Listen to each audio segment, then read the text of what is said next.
Diário de bordo, um navio, um casal, 30 países e muitas histórias. Lá na página 17, eu conto uma história em que eu vivi. Está escrito assim, histórias que vivi por Wesley. Em meio à nossa conversa, chegou Moin Naim, um palestino radical islâmico que começou a falar que tudo o que eu dizia era mentira. Ele pegou a Bíblia e dizia que ela era uma mentira, que foi modificada, que Jesus não era o Filho de Deus e muitas outras acusações que os muçulmanos normalmente fazem sobre o cristianismo.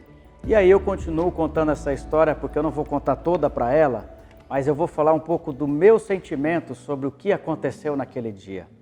Nós estávamos em 3 pessoas, eu, minha esposa e o Helmut, um paraguaio que estava com a gente, na cidade de Ankara, na Turquia, que é a capital social, a capital política desse país.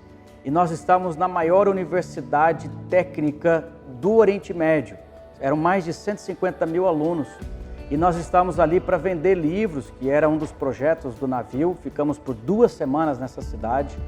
E nesse momento, foi um dos momentos que eu mais tive medo nessa história toda do livro, né? E na história da nossa participação nesse navio.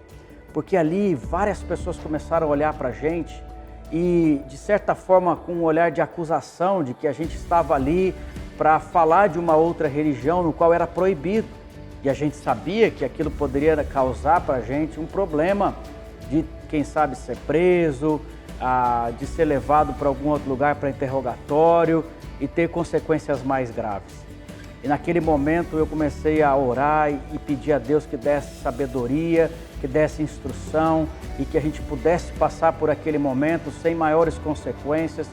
E no decorrer daquele diálogo outras pessoas vieram e foi interessante que uma pessoa, um próprio nativo, entrou um pouco em nossa defesa e ali começou um debate um pouco acirrado, um debate mais pesado.